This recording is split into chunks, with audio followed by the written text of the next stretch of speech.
Mga ka-business baka, samantalahin ko itong pagkakataon na to. Kung po pwede po sana, lalambing ako sa inyo. Suportahan niyo po yung Anime Reactors TV. Solid ka business po yan. Tapos ano po kasi siya, bedridden na po mga ka-business. So sa pamamagitan ng pagbablog, awa ng Diyos nga na monetize na siya. Nagkakaroon siya ng kaunting revenue. Kaya maliliit lang kasi yung views niya. Baka pwede po suportahan natin si Anime Reactors TV. Yan. Pero bedridden na po siya. Kaya mapapansin nyo yung at least na mukha niya, pinapakita niya. Cartoon character. Portahan po natin yan, Anime Reactors TV.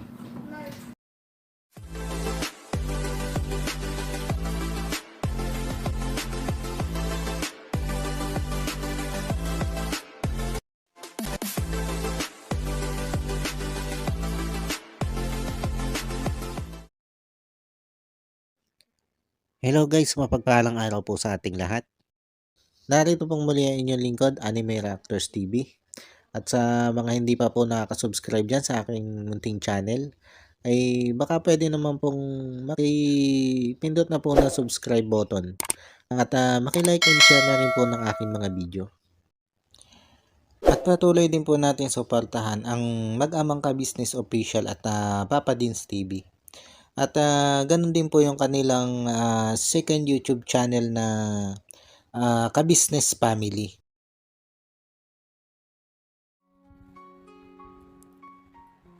Ngayon, panibagong araw, panibagong reaction ulit po tayo.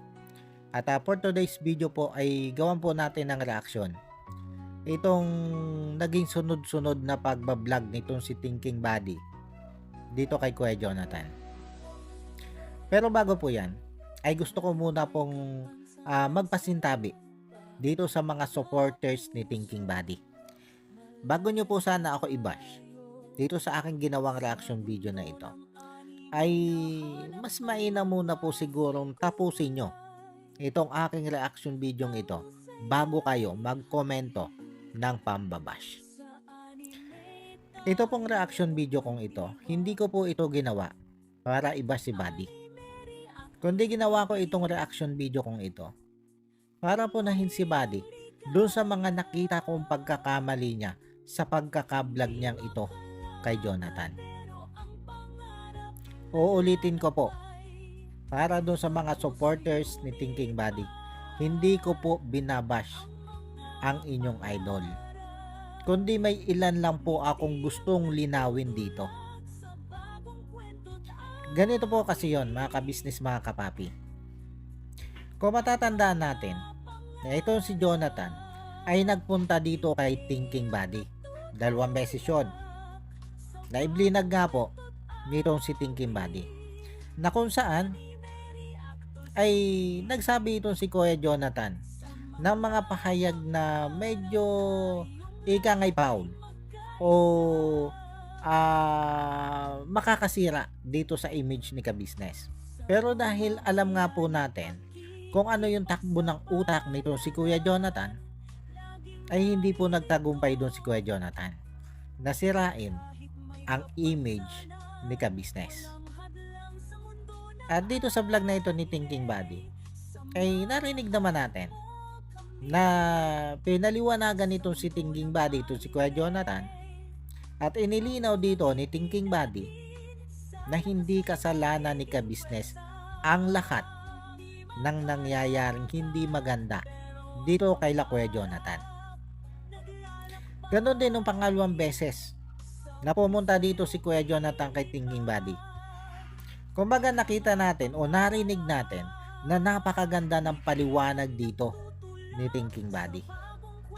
At yung dalawang magkasunod na vlog na yon ni Thinking Body patungkol dito kay Kuya Jonathan, wala tayong nakikitang mali doon. Bukod nga po sa ini-upload niya yung video nang hindi man lang siya nagpapaalam kina ka-business. Na alam naman niya na itong si Kuya Jonathan ay beneficiary ni ka-business. Na yung ba man lang pasintabi na ka-business, nandito sa akin si Kuya Jonathan at na-vlog ko. Pwede ko bang i-upload? O baka naman may magsabi na naman sa inyo dyan na bakit kailangan na namang ipagpaalam. Ay hindi naman si Kabisnes ang may-ari ng YouTube. Mga kabisnes, mga kapapi, kahit po sa kalingap, bawal yung ginawang yan ni Buddy. Na yung ibinablog nila ay biglang ibablog ng iba nang hindi nila alam, nang wala silang pahintulot. Kahit kanino pong vlogger, bawal yan, sinisita nila yan. Kasi nga po, sila ang nagbablog dyan. Kaya kung gusto mo yang i-vlog, ay dapat magpaalam ka dun sa original o dun sa unang nag-vlog dyan.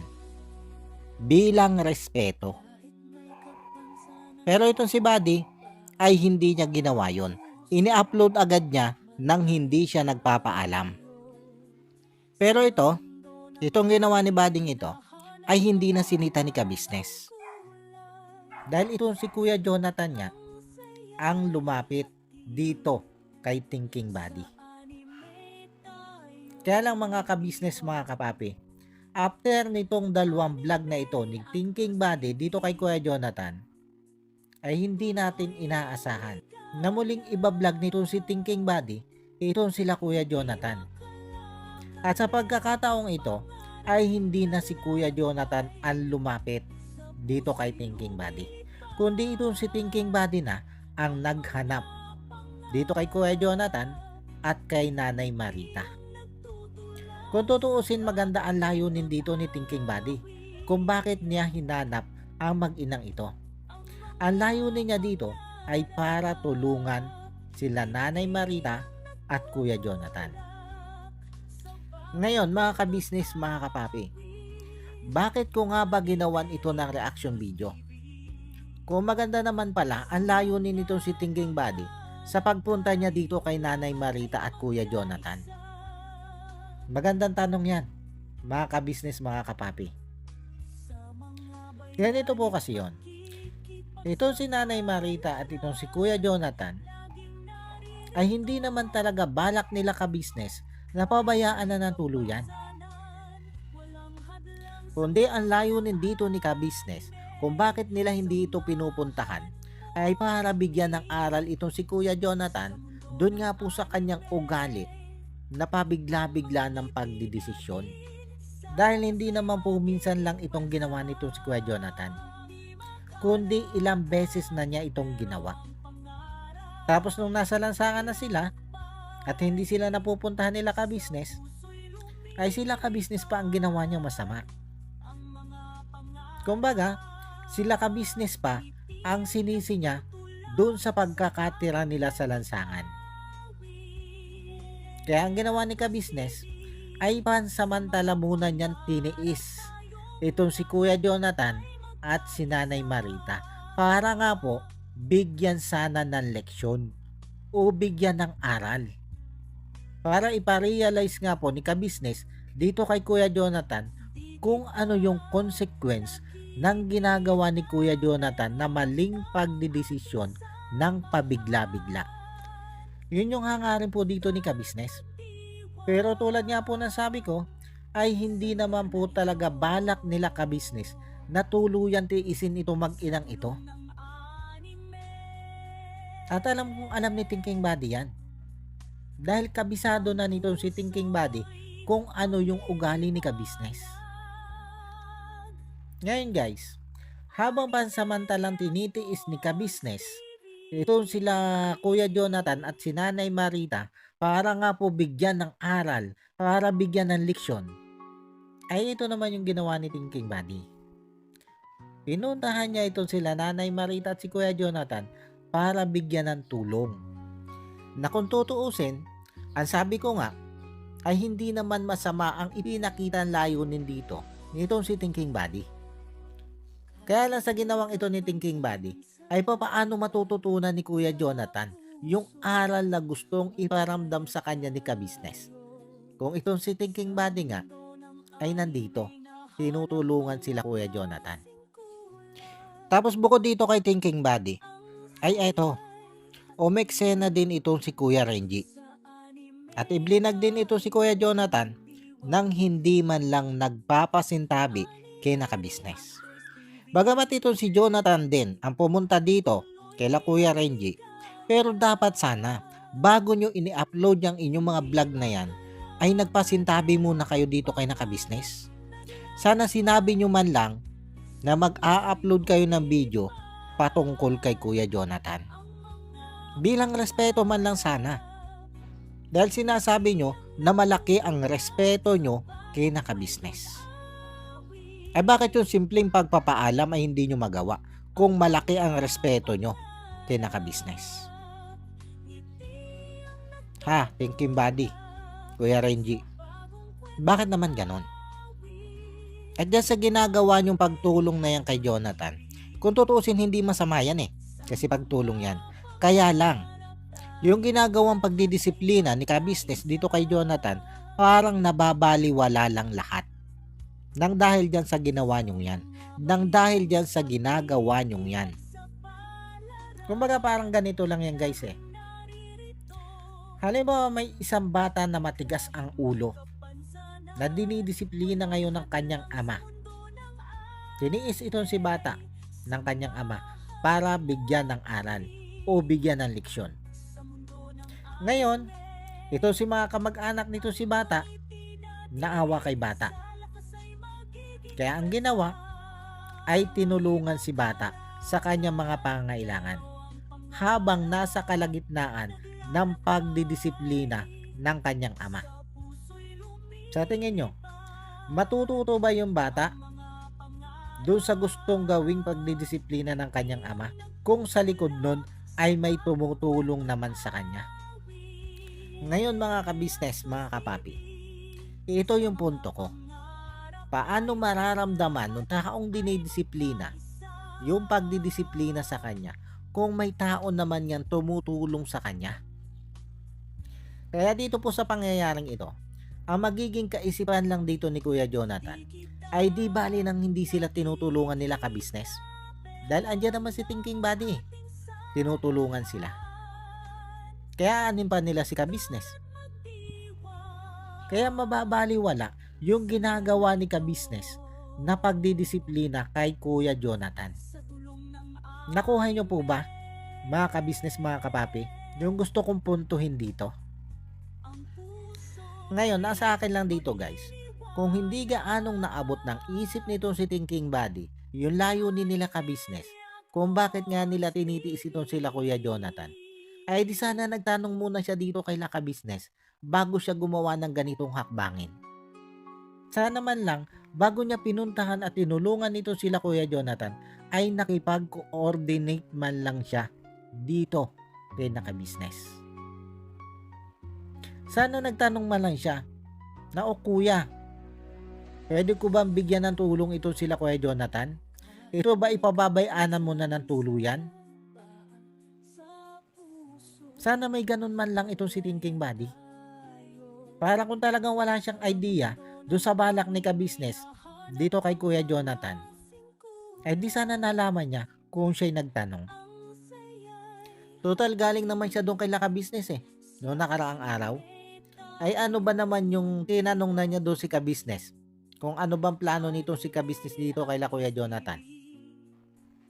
Tapos ang sabi niya doon sa kanyang upload video o doon sa kanyang vlog ay may pahintulot daw siya nila ka-business. Ngayon naguluhan ako dito guys sa sinabing ito ni Thinking Buddy. Dahil ang alam ko nga ay tinitiis siyang pansamantala ni ka-business para iparealize nga po kay Kuya Jonathan kung ano yung mali niya o kung ano yung consequence ng ginawa niyang pagkakamali. Kaya nagulat ako, nagtaka ako kung bakit pinahintulutan ni ka-business na tulungan itong si Thinking Buddy, itong sila Kuya Jonathan. Kaya ang ginawa ko, dahil hindi ako mapalagay, nag-message ako kay ka-business.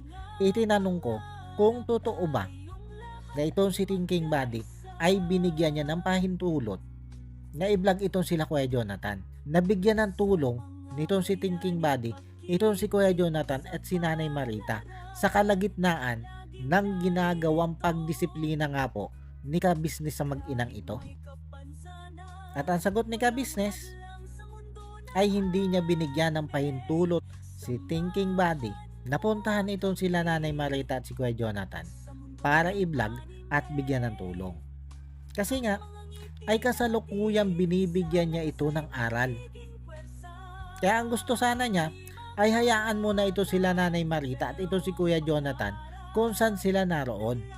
Para nga maramdaman itong si Kuya Jonathan kung ano yung consequence ng ginawa niyang pagkakamali.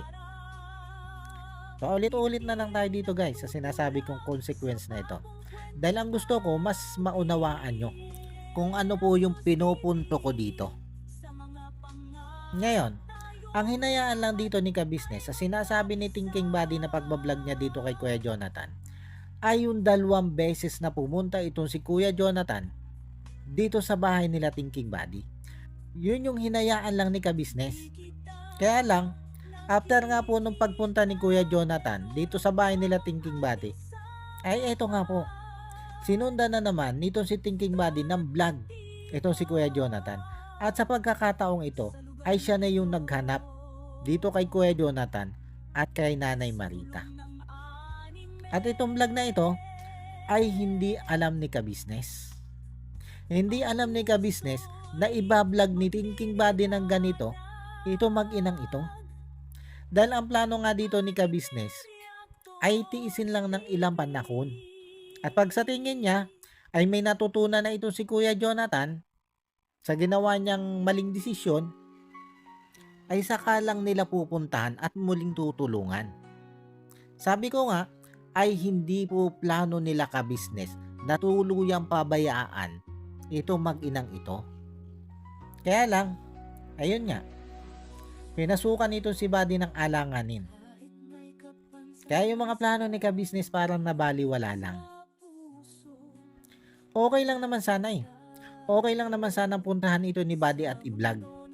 Pero sana, nakipag-koordinasyon nga muna siya dito kay ka-business at inalam muna niya ng maayos kung ano nga ba ang plano dito nila ka-business. Hindi yung ura-urada siyang pumunta doon. At saka ang balak pala niya ay ituloy-tuloy na yung pagbablog dito kay Kuya Jonathan at kay Nanay Marita. Ay bakit hindi man lang niya sinabi dito kay ka-business? Total galing na naman siya doon kay ka-business eh. Ay ano man lang ba yung sinabi man lang niya kay ka-business yung balak niya? Natuloy-tuloy pala niyang i-vlog ito sila Nanay Marita at ito si Kuya Jonathan. Eh kaso sabi nga ni ka-business, wala namang nabanggit na ganito si Buddy nung pumunta itong si Buddy doon sa kanilang bahay. Dahil kung nabanggit ito ni Buddy, ay di sana babanggitin sa kanya ni ka-business kung ano ba yung plano dito ni ka-business. Kaya in short, masakit man itong pakinggan, pero tila ba nagmarunong dito si Thinking Buddy at pinangunahan niya kung ano yung desisyon o yung plano ni ka-business. Yun lang Buddy. Yun lang yung nakita kong pagkakamali mo dito. Na parang initsapwera mo na dito si ka-business. Huwag naman sanang ganun Buddy. Sana natanong mo man lang sila ka-business kung ano ba yung plano nila dito kay Kuya Jonathan at dito kay Nanay Marita. Bago ka man lang sana nagdesisyon na i-vlog sila ng tuloy-tuloy. Alam naman natin kung ano yung purpose mo dyan Buddy. Kung bakit mo itinuloy-tuloy yung pagbablog dyan eh. Pare-pareho tayong vlogger. Alam na alam natin pare-pareho kung ano yung intention mo dyan. At ayaw ko nang banggitin yun dito. Dahil sabi ko nga, yung ipinakita mong layunin dito sa ginawa mong pagbablog kay Kuya Jonathan at Nanay Marita ay hindi naman masama. Dahil pagtulong yung ipinakita mong intention eh. At walang masama sa pagtulong. Ang naging mali mo lang dito ay hindi ka muna nakipag-koordinasyon kay ka-business. Sa ginawa mong yan ay nabaliwala lahat ng gustong mangyari ni ka-business. Dahil sure yan Buddy, yung gustong iparealize ni ka-business dito kay Kuya Jonathan, hindi niya marirealize yun. Dahil andyan kay, tinutulungan mo sila. Kaya hindi niya mararamdaman yung consequence na gustong iparamdam ni ka-business sa kanya. Dahil ang iisipin lang ni Kuya Jonathan, kung pinabayanan siya ni ka-business, ay nariyang ka naman, natutulong at susuporta sa kanila. Iisipin ni Kuya Jonathan na hindi mo siya kayang tiisin. At yun yung nakikita ko ditong mali, buddy. Dahil halip ngang maramdaman ni Kuya Jonathan kung ano yung consequence ng ginawa niyang pagkakamali, ay hindi niya mararamdaman yon nang dahil sa'yo. Sana nagets mo ako. Kasi matalino ka naman, di ba? Kaya alam ko na makahagip mo kung ano yung pinupunto ko.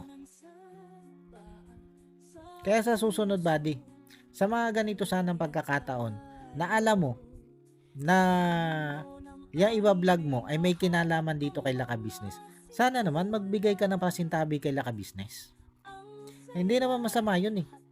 Hindi naman kabawasan yun sa pagkatao mo. Kung magbibigay ka ng pasintabi dito kay Laka Business. Total wala naman kayong problema ni ka-business eh. Wala naman kayong alitan sa isa't isa. Okay naman sa'yo si ka-business. At okay ka din kay Laka Business. Kumbaga wala kayong problema. Kaya walang dahilan para hindi ka magbigay ng pasintabi sa kanila. Kaya sana buddy, sana bago ka gumawa ng ganitong hakbangin, ay makipag-koordinasyon ka muna kay ka-business. Para malaman mo kung ano ba yung kanyang plano.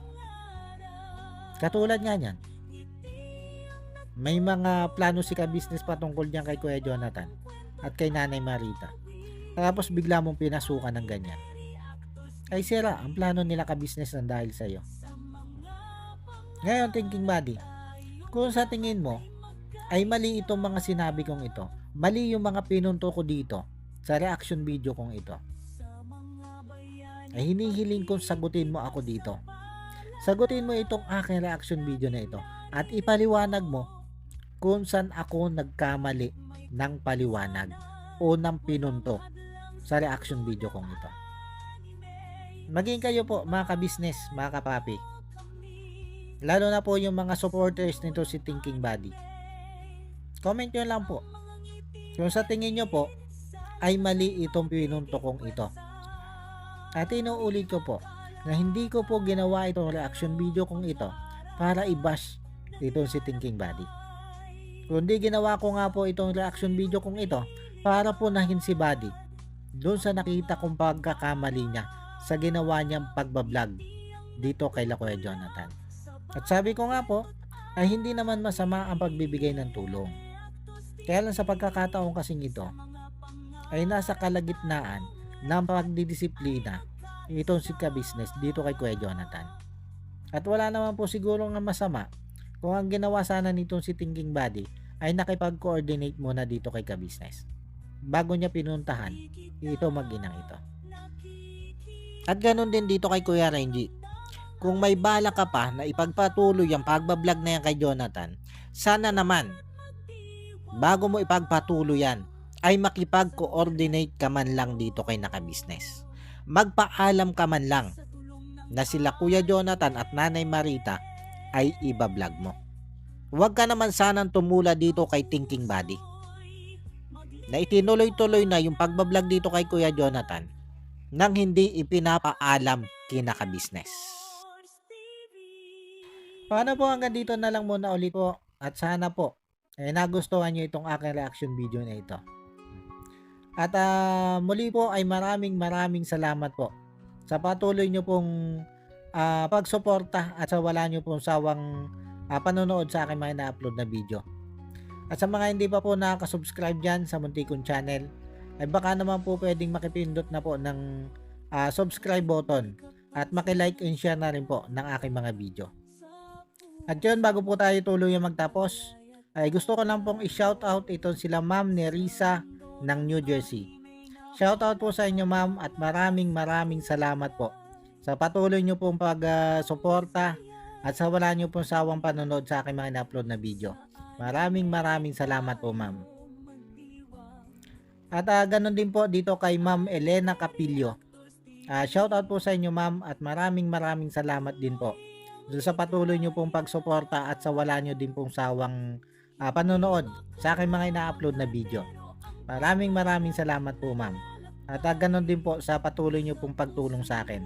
Maraming salamat po, ma'am. At ganun din po dito kay Jewel Channel. Shoutout po sa inyo, sir. At maraming salamat po sa suporta nyo po sa akin at sa Ka-Business Official at Papa Dins TV. Maraming salamat po. At ganun din po dito sa akin mga kasamang reaktor na sila Taong Gala, Kalingap Turak, Katangay PLC, Mamplers Channel, MK Inday Okray, Annalisa Reality Vlog, Alminda Mix Vlog, at Kamix Vlog. Shoutout po sa inyo. At maraming salamat po. And God bless po sa inyong lahat. Anime Reactors, shoutout po. Suportahan natin yan si Anime Reactors TV. Yan, pakisupport po natin. Siya po ay isang bedridden na mga ka-business. Check nyo po yung kanyang YouTube channel, Anime Reactors TV.